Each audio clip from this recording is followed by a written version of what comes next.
The Apollo 11 moon landing in 1969 was a defining moment for humanity. It was a breathtaking achievement, the culmination of years of scientific innovation, courage, and the collective dreams of millions. The world held its breath as the impossible became reality, and the boundaries of human exploration were forever expanded. For a brief, shining moment, the world watched as Neil Armstrong and Buzz Aldrin took the first steps on another celestial body. People everywhere, from bustling cities to quiet rural towns, were united in wonder and pride, glued to their television screens as history unfolded before their eyes. Yet almost immediately a shadow crept in, claims that it was all a hoax. Doubt began to spread, whispered in living rooms and debated in newspapers, as some questioned whether such a feat was truly possible. These conspiracy theories, born in the 70s, have exploded online, fueled by social media and video manipulation. What started as fringe speculation has now become a digital wildfire, with countless videos and posts reaching millions in seconds. Short, edited clips of Buzz Aldrin are shared widely, making it seem as if he's confessing the mission was faked. These snippets are often taken out of context, stripped of nuance, and presented as shocking revelations. For those unfamiliar with the full story, these clips can be incredibly persuasive, planting seeds of doubt. The repetition of these claims, combined with dramatic editing, can make even the most outlandish ideas seem plausible to the uninitiated. Old interviews are chopped up to create false narratives, not to inform, but to provoke and reinforce distrust. The line between fact and fiction blurs as technology makes it easier than ever to manipulate reality. The moon landing conspiracy is now a mainstream online debate thriving on manufactured controversy and selective evidence. It's a battleground of opinions where facts are often overshadowed by sensationalism and viral content. The story of Buzz Aldrin's so-called confessions is a perfect case study in how a hero's words can be twisted to undermine history. It's a reminder that even the most celebrated achievements are vulnerable to distortion, and that the truth must be defended, not just remembered. At the heart of the modern moon landing conspiracy are video clips that have taken the internet by storm, supposedly showing astronaut Buzz Aldrin admitting, "We didn't go." These clips are often presented as bombshell evidence, fueling decades-old suspicions and reigniting debates about one of humanity's greatest achievements. These short, out-of-context snippets are shared as the ultimate gotcha moment, spreading rapidly across social media platforms. Their power lies not in what they actually show, but in what they leave out: context, nuance, and the full story. When you watch the full, unedited footage, a very different picture emerges. Aldrin's words are often jokes, playful banter, or technical explanations misunderstood by viewers. There are no confessions, just moments taken out of context and twisted to fit a narrative.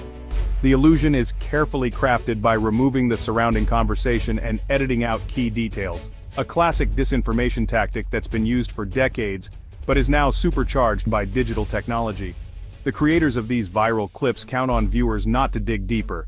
They rely on the emotional punch of a 15-second video, knowing that most people won't take the time to research the truth behind the headlines. The lie is simple, dramatic, and easy to share. The truth, on the other hand, is nuanced, complex, and often gets buried beneath waves of sensationalism.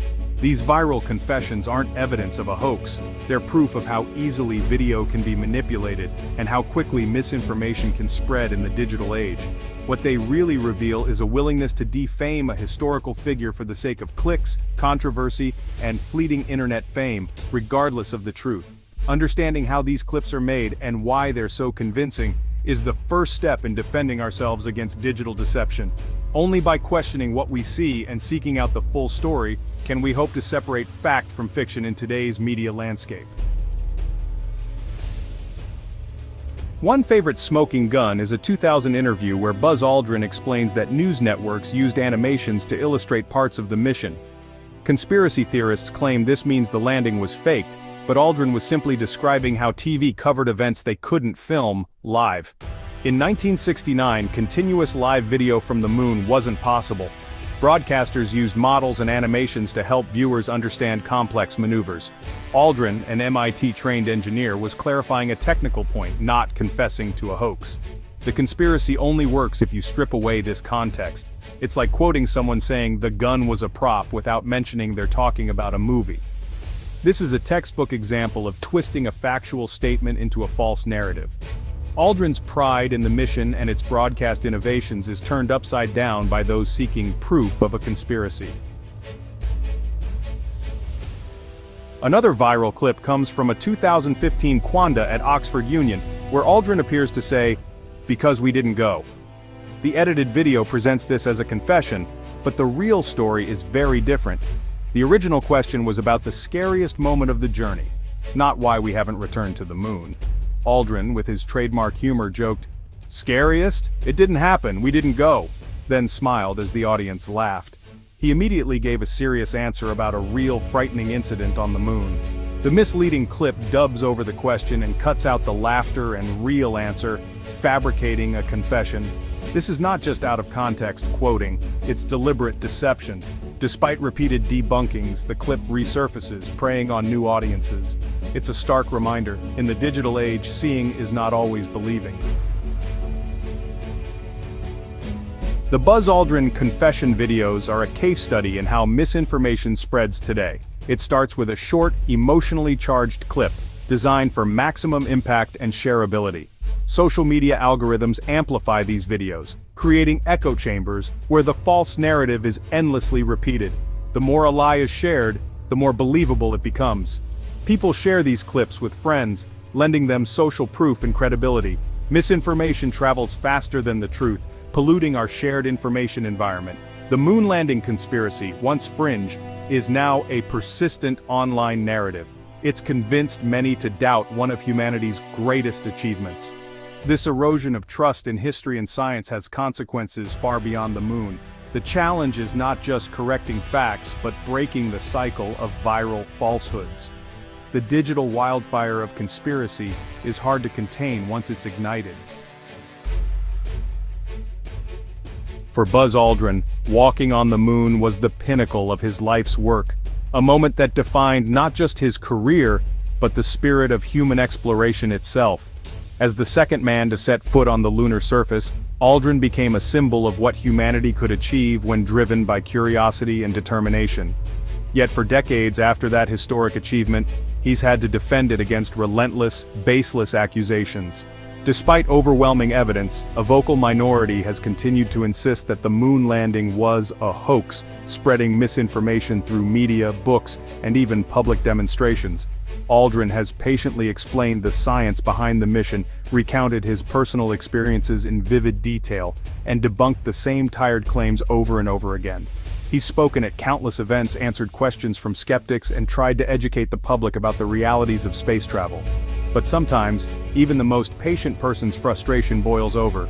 The constant barrage of doubt and disrespect can wear down even the strongest spirits. In 2002, Aldrin was ambushed outside a hotel by a conspiracy theorist who aggressively demanded he swear on a Bible that he walked on the moon. The encounter was tense and deeply personal, crossing the line from skepticism into harassment. After being repeatedly harassed and physically blocked from leaving, Aldrin finally snapped and punched the man, an act that was caught on camera and quickly made headlines around the world. Prosecutors declined to press charges, recognizing that Aldrin had been provoked and was simply defending himself in a moment of extreme stress.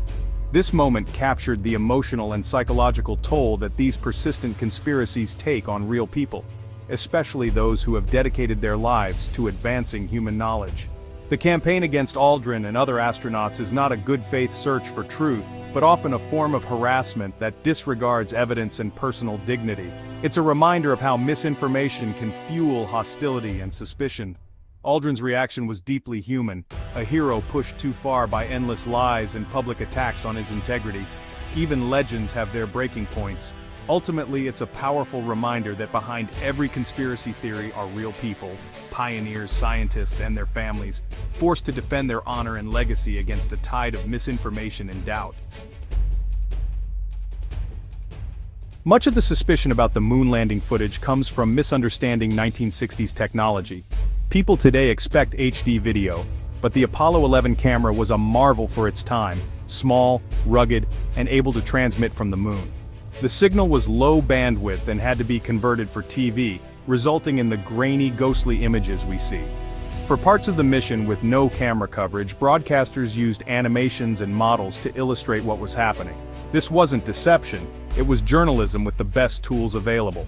Aldrin's comments about animation referred to these broadcast techniques, not a cover-up. Conspiracy theories exploit the gap between modern expectations and historical reality. The footage looks exactly as it should, given the era's constraints. The flaws are not evidence of a hoax, they're proof of authenticity. Decades later, why do so many still doubt the moon landing? For some, the achievement seems too incredible to believe. Easier to accept a conspiracy than the reality of walking on another world. Online communities amplify this skepticism, turning flimsy evidence into gospel within echo chambers. Questioning the conspiracy risks ostracism, contributing earns praise.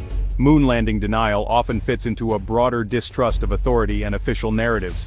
For some, it's not about evidence, but about identity and belonging. No amount of data or testimony can penetrate a belief system built on the idea that all official evidence is fake. The debate is no longer about facts, but about worldview. This is why, 56 years later, the shadow of doubt still looms over one of humanity's brightest moments. The Apollo 11 mission remains one of humanity's greatest achievements. Its legacy is worth protecting from the corrosive effects of misinformation. The Buzz Aldrin confession controversy is a case study in how easily history can be distorted online. If the moon landing can be challenged by manipulated videos, no historical fact is truly safe. The lesson critical thinking and media literacy are more vital than ever. We must question not just what we see, but who made it, why, and what's missing. A simple search for the full interviews exposes the deception. Honoring Apollo's legacy means defending truth with the same rigor and curiosity that took us to the moon. We must be vigilant defenders of our shared history, ensuring future generations remember the giant leap for mankind as it truly was.